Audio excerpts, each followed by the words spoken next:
What is going on, ladies and gentlemen? You see this guy over here, Scott Thaler. Scott, what's going on, man? Scott. Not much. What's up?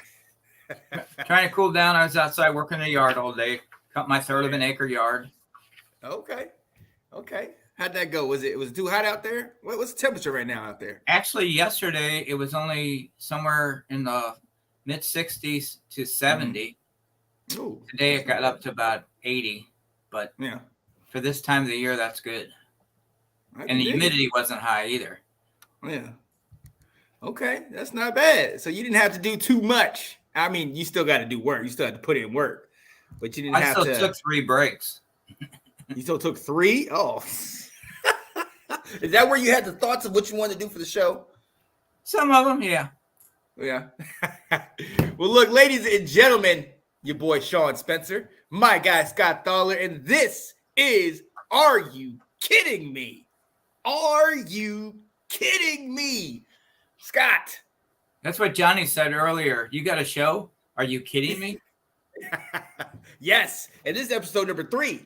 Episode 3. And hey, Scott, man. Hey, I don't know if your people are in the comments or watching now. I see we got one person watching. But they must be watching later because we're getting views. People are paying attention to what we got going on, man.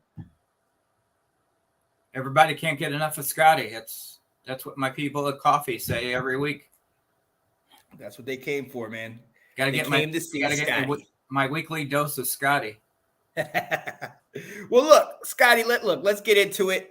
We know why we're here. I love your shirt. Even though, hold up, real quick, we're going to talk about these preseason games, Commanders and Rams, but you're wearing 2 teams that you don't ever talk about. Well, you do talk about the Chiefs a little bit, but these aren't your official teams, are they? Are you kidding me? What's going on here? Well, there's not going to be much to talk about with the Rams this year, so I'm going with my Chiefs. Well, only Missouri team. What can you do? Yeah, not bad to have a second team. I'm not going to lie about that. Well, one's an NFC team and the other one's AFC team. If the Rams play the Chiefs, then I'm going to wear my Rams stuff. Well, I can dig it. Some of us have to stick with our team or go to other sports. Tar Heel Nation, absolutely. But look, let's get into this because I feel like your Rams are making you say, "Are you kidding me?" right now. Like you've watched the last 2 games. Stetson, how have things been looking for you guys, man? Last game, I think he threw 3 interceptions, maybe even 4 because I turned it off.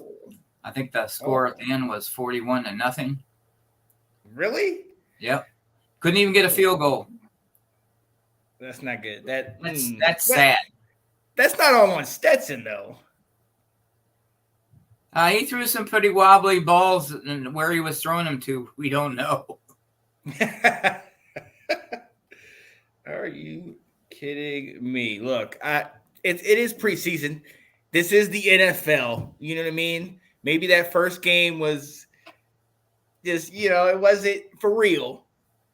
This might be more realistic Stetson. I mean, his first game wasn't bad. I think he threw for like 191 yards and a TD. Yeah. Which wasn't bad. And then Theismann got in there. Who? Was it Theismann? The other backup quarterback? I'm not sure. Let me look that up. I don't think it's Theismann. Yeah, I talk about the old Washington quarterback. No, his son. Really? Son or grandson or something. I don't remember where he came from. Let me see. Right now I see Stetson. Let's see. Brett Rippon. That's the one. Yeah, Rippon. I had the wrong quarterback. Yeah, it's still in the same team, so I'll give you credit for it being on the same team, Scott. Well, Rippon was the one that won the Super Bowl for you guys. Very true. And look, so you don't really have any running backs or anything either. There was a thought you guys might get. Yeah. And then he went to the Jets. Yep. Well, we got Jonathan Taylor. I think he's still out there. Yes, he is. You're gonna look at that. Look at that And there direction. was a rumor that he was at Rams camp interviewing. So Really? I mean, coming from the Indianapolis area with the Colts, I know those aren't the best winters and the weather situation. You get to go out to sunny California. I mean, I wouldn't have a problem with that. I got JJ and Dalvin Cook on my fantasy Your football fantasy league. team, Yeah. really? I keep getting emails from, I think it's Marty. He always wants to trade me, and I said no way, because I want to either beat him with what I've got or lose to him with what I got. He said, "I'm not going to trade. I'm not going to do it." But look, Scott, I see you got your Chiefs. Hey, so since St. Louis, since the Rams moved to LA, the closest team to you is Kansas City. Yeah. So when's the last time you've been to a Chiefs game? Never been to a Chiefs game. Never been to a Chiefs game? No. My first Rams game was in 1998 when can't think of his name now. Rodney Harrison took out Trent Green preseason game. Oh yeah, the knee. I remember that. And that's when they put in Kurt Warner. You were at that game? Oh yeah. Oh man. Isaac Bruce standing there by him, slamming his hand on the turf. Like, I give up. It's over. It's over. Yeah. And then Dick Vermeil said, "We will play good football." I remember that. Kurt Warner. I love Dick Vermeil. I love Dick. I love Dick Vermeil, not Dick. I love Dick Vermeil. Let's get that. Yeah, I used to see him. Him and his wife always used to go up to the antique mall in Creve Coeur. Really? Talk to him. Oh yeah, it's true. So yeah, even Brad Pitt was in there one time. You this kidding is all me? true. This is all true. I'm not lying. Okay. And really? I'm not kidding. I'm not kidding you on this. Yeah. I'm saving my good stories and my made up stuff later. Yeah. Well, look, so this past week I actually went to 2 Washington games. Honestly, our first string, our starters, all that stuff looks good. Our backups, rookies, they need some work. So we'll see how that ends up playing out. Oh, Jason Swade has made an appearance. Well, hello there, Jason Swade. What did you almost say? Yeah, Kyle, because that's what we think it is. We think it's Kyle behind the Jason Swade. But look, I went to so Kyle. Actually, I got a story. I went to a Washington game, paid $100 for the ticket, the first ever Washington game under the new ownership. Josh Harris was there. Magic Johnson was there. Got off work a little bit later, drove about an hour into the game. It was hot. It was sticky. So as soon as we got there, right around the first quarter, definitely had to get a couple beers. Did that. Walked up the long concourse, super excited, pumped, ready to go. I hear the cheer of the crowd. Yes, Washington, let's go. Get all the way up to my seats, Scott, and somebody sitting in my seats. Oh my. And they're just sitting there. So you know what I did? Turned around and left and went home. Truth or lie? I can't see somebody spending all that money and not calling an usher over to get their tickets verified, because they have a scanner. They scan your tickets to see whether they're good or not. Very true. Very true. If they had double sold seats, they would have to make an adjustment for you to get seats. Mm-hmm. That's very true. Well, have you ever been in a situation like that where you got all the way to the game, you got your stuff, you go up to your seats, and all of a sudden somebody's sitting right there? Oh yeah. In 1999, when the Rams beat the Tampa Bay Buccaneers. What's up, Johnny? Johnny always likes to hear this story. Oh yeah. And, Ricky Prohl caught the catch. They call it the catch of the ages. I used to hang with Ricky up at one of the sports bars. He used to have a show, and he signed autographs and stuff. So I'd go hang with him. He'd buy chicken wings and stuff for us, and we'd sit there and chat. And Sean pulling the Scott with that story. Okay. Oh, he's saying so it's a lie. You think it's a lie, Johnny? Or did I pull that one at him somewhere? Where the sun don't shine. But keep going with Ricky Pro, man. Talk about your seats, man.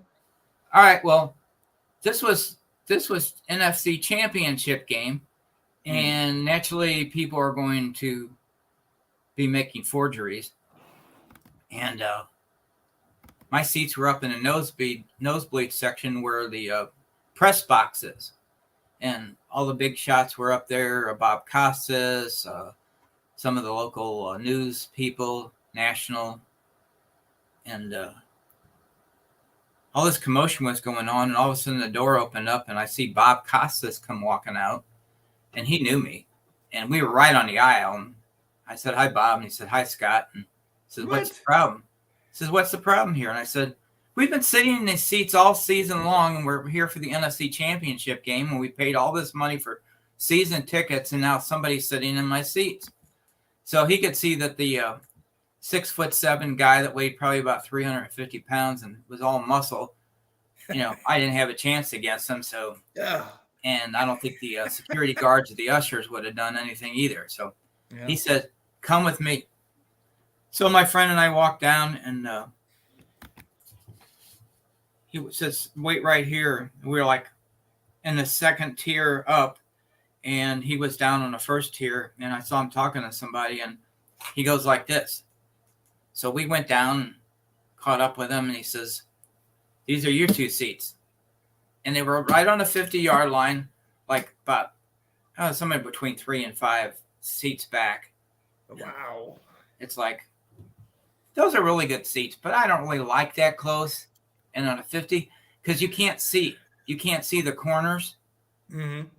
And the players are standing right in front of you, so you can't see the field. So you got to kind of, I'm short, so I'm kind of scooting up.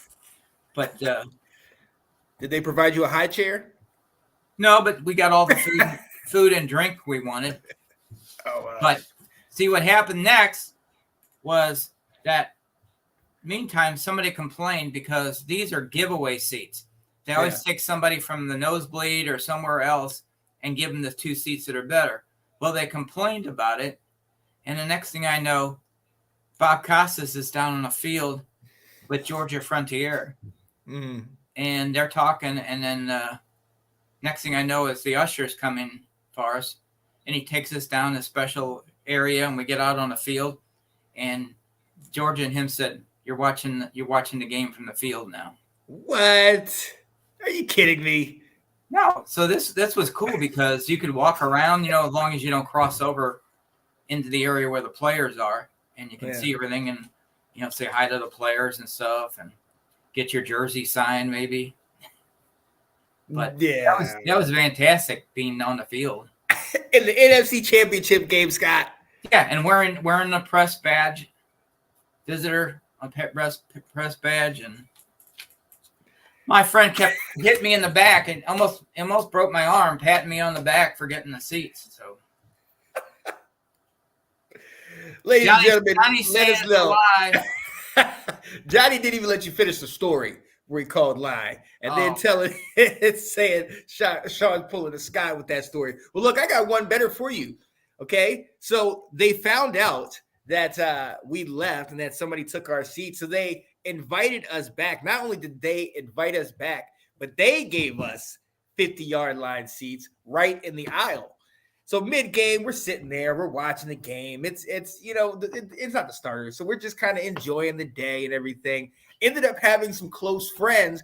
Ended up having a situation in their house where their house flooded because some people put in a new washing machine, and the washing machine malfunctioned and started leaking. So they had to come back from where they were. Long story short, they had to stay out of their house for a full weekend. So they heard about that. They gave us tickets to come in there. Then Magic Johnson came down, tapped me on my shoulder. He said, "Are you Sean Spencer?" I said, Yeah, I'm Sean. He said, "Come with me." Took all of us down to meet the players, to meet the coaches, even some of the dance team. I had to avert my eyes because Catherine was not too excited about that one. But still, we got to be there, got autographs, everything, the whole nine. Yeah, that would have been great for me because my wife never goes to football games. So, right. But is it a truth or a lie? Johnny says lie. Yep. Johnny says lie to everything. So get out of here. Get out of here, Johnny. Well, look, you got any more little stories about your football games? Because that one you had earlier was very interesting. Well, I mean, there's been things, and this is Magic Johnson. Come on, Sean. I'm not kidding. I'm not kidding, man. Come on. I tell the truth. What are you talking about, man? No, you don't. Well, I wasn't at the game, but we have a famous mall which has kind of gone downhill, and there's no stores in there anymore. They use it for pickleball and square dancing and all sorts of kind of dance things. They have classes on Mondays and Wednesdays, and my friend runs that. But when it was working, back in the heyday of the Greatest Show on Turf, I would always carry a store bag, some store in there, and I'd have a football, maybe a mini helmet, a jersey, just in case I ran into somebody. Mm-hmm. Well, I'm walking and I look up, and here's Dan Marino walking down the mall, and my mouth just opened up, because he was very recognizable back then, and probably still is. Most people would recognize him. Yeah. I'm thinking, I got nothing for him to sign. It's all Rams stuff. No, I've got an NFL game ball in my bag and a Sharpie. So I just walked up. I said, Dan, I really admired your playing time and all that. And I said, I usually don't bother people when I'm out in public, but he was with somebody, but I don't think it was family member or anything. And I figured he's, fair game. And I said, would you sign a ball for me? He said, sure. So I whipped the ball out of the bag, had him sign it, and I bought a $100 case to put the ball in. Oh, man. Oh, wow. I don't know if you can see it, because I see there's a bunch of stuff in there. I see there's a glare. Yeah, if you go up, you can see it. Yeah, I can see it. Okay. You got him to do that precise, that's nice and neat at just in the middle of the mall. Well, some of them can sign really nice, and I had a special marker. It wasn't actually a Sharpie. It was a marker. I don't have one on my desk anymore. I mean, these are back from the 70s, but they still work. But it had a huge tip on it, and it made a large line on it, which you usually don't get with a Sharpie. Yeah. So, he signed it, and people were looking at me, and some people didn't even know who he was, and other people wanted to buy the ball as I was walking away. Oh my goodness gracious! No, that's my ball. I don't need the money. I want the autograph on the ball, for grins. So I've had this from probably 1999 or 2000 or something like that. Scott, I don't even know what to say to that.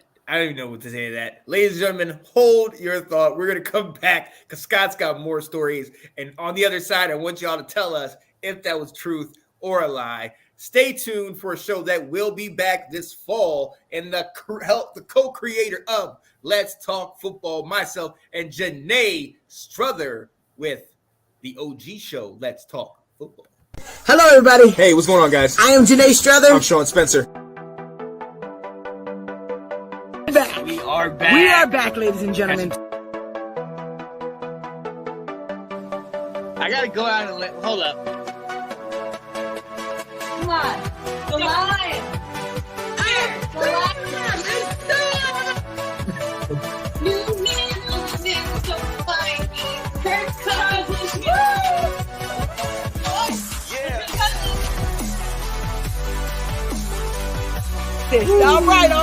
I am Janae Struther. I am Sean Spencer. And this is Let's Talk Football.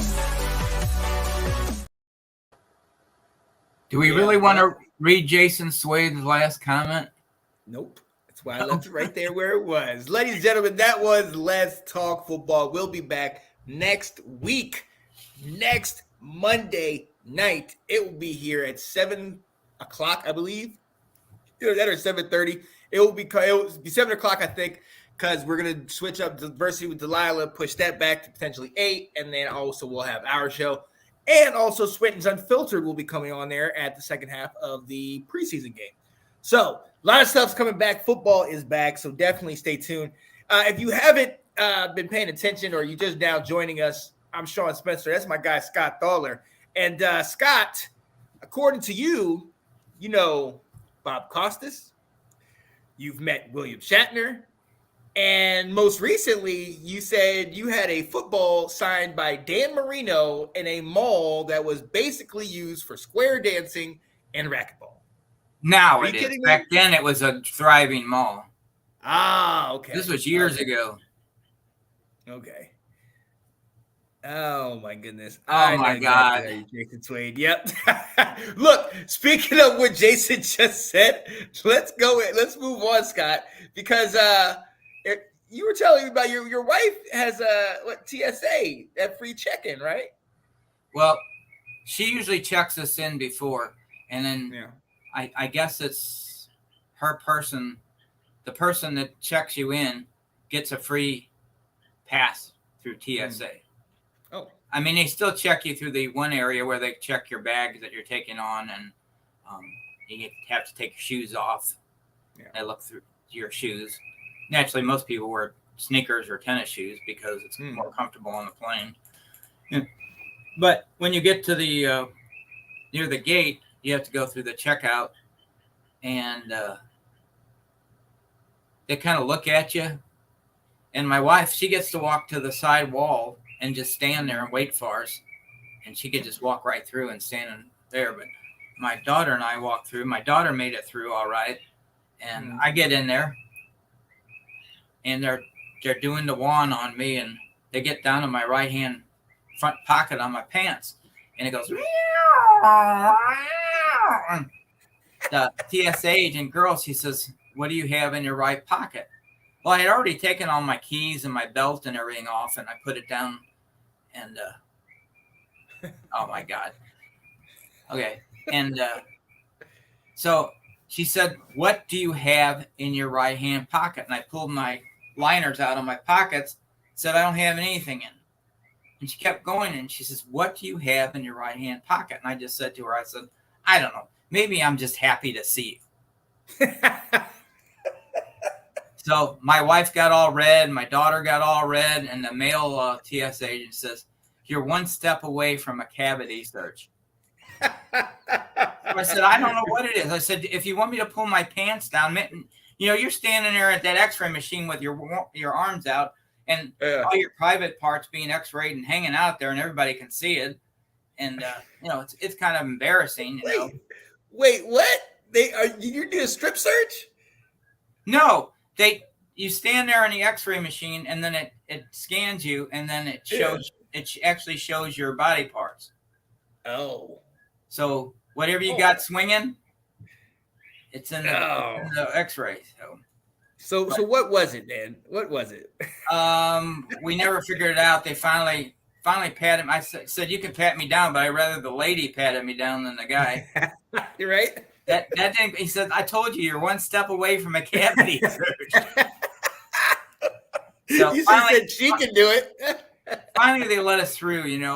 Back then I had dark hair, and I had more hair on the top, and I guess I kind of looked like I could have been, either Afghanistan or some country that was, doing stuff on airplanes. What? Did you look anything like this guy in the background? Well, I was on a cruise one time, and everybody thought I was the Shah of Iran's son. What? Yeah, everybody was saying. I heard him whispering. I said, "What's going on?" I said, "Somebody said the Shah of Iran's son is on the cruise ship." And I said to him, I said, "Why would the Shah of Iran's son be on a cheap cruise ship when they probably have yachts bigger than this?" All right. So I'm walking around, and some lady walked up to me and wanted my autograph. I said, "I'm nobody. Why would you want me?" "You're the Shah of Iran's son." I said, "No, I'm not." I said, "So you guys, I'm the one that you've been talking about all this time." The reason they thought that was because I was with three women. My wife, two friends that she worked with. The one was a very pretty attractive blonde, and my wife's attractive. And she was even more attractive back then because she had, the hair and the nice little tiny figure. She's still petite, but it might have been better back then. But I'm glad she's not watching this. Just stuck my foot in my mouth. Yeah, stop talking, Scott. Just stop. Are you kidding me? Yeah. Are you kidding me? Scott just said that.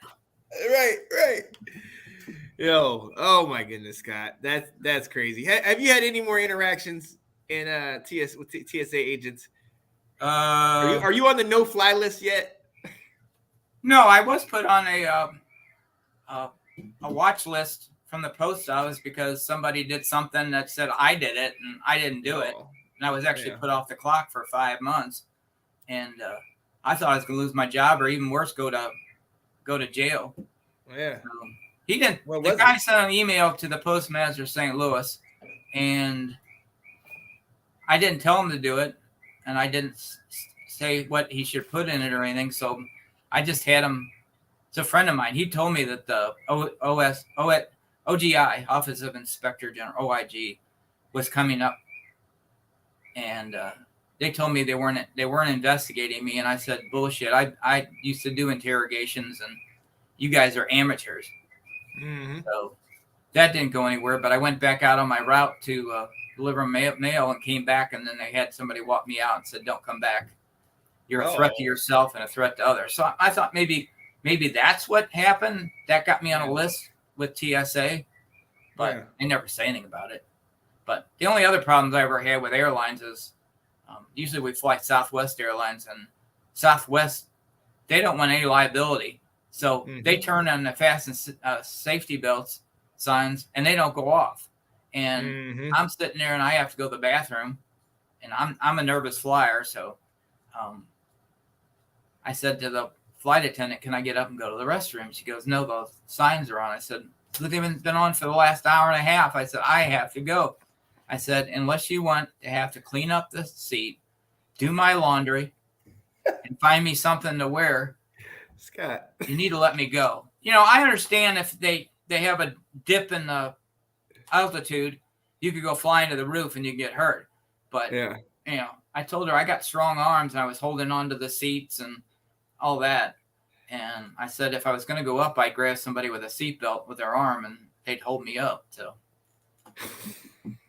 but that's why I don't like flying, is because they're just restrictive on moving around the cabin. And then you get to the restroom and you're coming back up the aisle to go to your seat, and here comes the beverage cart. Yeah. And you can't go anywhere with a beverage cart. Nope, you got to stay where you're at. And you wind up almost sitting in somebody's lap. So I always look for the best looking women. Oh, God. Scott, I'm going to save you from yourself right now. We're going to take a quick breather. And on the other side, we're going to tell you why you probably don't want to become a bullfighter. We will be right back. I wouldn't want to be. We are back for Bo. He's a rookie. He's also half Puerto Rican. I don't know if y'all. You already know what time it is.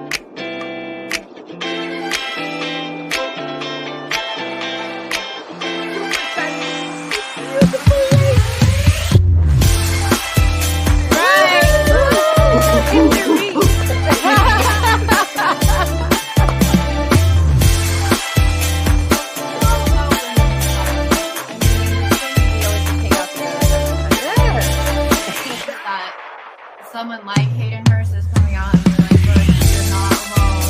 On our show too, as well, we're all about mental health and awareness. Yes. Off and on the field.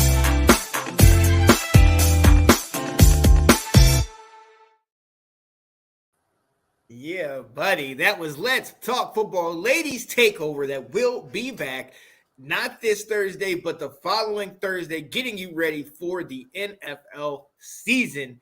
Check them out, 8 p.m. Eastern. You're not going to want to miss it. It starts a jam-packed Thursday with that NFL edition, among other shows, so definitely tune in. It's going to be great. Listen, before we let you guys go, and before I let Scott tell any more stories about him falling in the seats of beautiful women, Scott, have you ever had any wish to maybe go run with the bulls in Spain, or any thought of being like bullfighter? Oh, when I was little, I either wanted to be an Olympic gymnast or a bullfighter. Really? And I took my Superman cape and used it as bullfighter. And I would always get my dogs pissed off at me and shake it at them, and they'd charge me. So that was my bullfighting experience. It was fun though.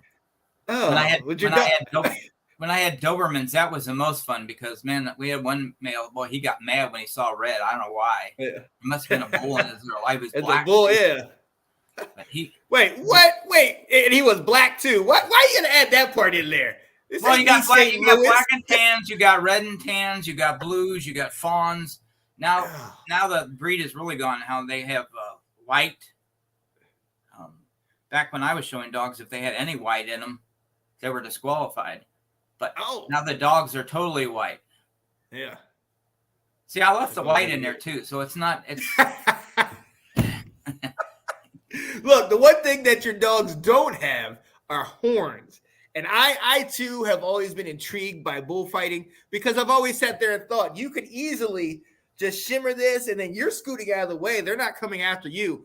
Unfortunately, that is not always the case. There was a story of a man, I believe in Madrid, his name Alejandro Conquero, son of the Hurricane of Huluva, one of the great bullfighters. And Alejandro decided he wanted to challenge the white bull. And as you know, in bullfighting, you're trying to shake your little your pink cape and swish it and let the bull go around. Well, at one point, he's kind of shaking it, and he's getting kind of close, and gets a little bit too close. The bull catches up on his cape, flings him up in the air. That happens. When he comes down, the bull dips down to kind of do it again. Well, ladies and gentlemen, let's just say the horn found a home. You ever heard of bulls goring people? Yeah. It went right up the place where the sun don't shine. Alejandro is all right. Obviously, he's probably not going to be able to sit down for a while, but apparently, Scott, this is very common in the bullfighting community. Well, I heard he has to poop through his abdomen now. Scott, have you ever had a situation where, like, you sat on a rake maybe, or you're something maybe gave you a little woohoo? Some of my old girlfriends. Oh my God. Trying to think if I ever said anything. No. Yeah. But I had like 4 or 5 hernias. Does that count? Well, you tell me. I haven't had the unfortunate, that stuff. So when your intestines are coming out your abdomen and it's the size of a grapefruit.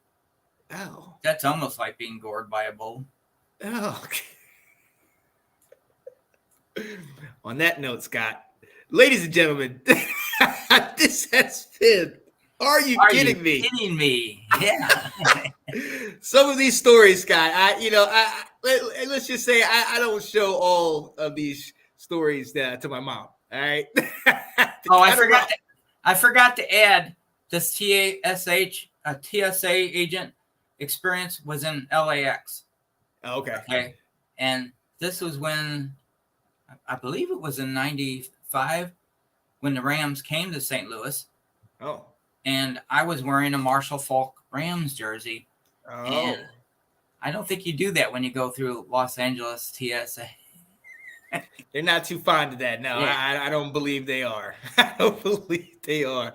Look, ladies and gentlemen, we are going to let you go. For my guy, Mr. Scott Thaler, it is your boy, Sean Spencer. Stay tuned for Are You Kidding Me? We'll be back next Monday. Scott, are you gonna be on the NFL edition this week or any of those shows? I was gonna get on your show. I thought it started after the show. Which one? Truth be told, but Scott, you did this last time. Truth be told is 8 p.m. It would have started before, but we haven't done it. Nick has been getting ready for the roundtable, which is next week, also on Tuesday night. So I don't know if truth be told, that might be taking a little break. Well, you can always hit me up if Nick can't make it, as long as you use my muscle picture in the background. What is this show? That's what this show is for, Scott. Come on. And that's true. We're not kidding you with that. That's me. This guy. Yeah. All You know me. what? We're gonna leave you on that note, ladies and gentlemen. Take a look at this picture and see if it's truth or a lie. We'll see y'all next time. Peace, guys.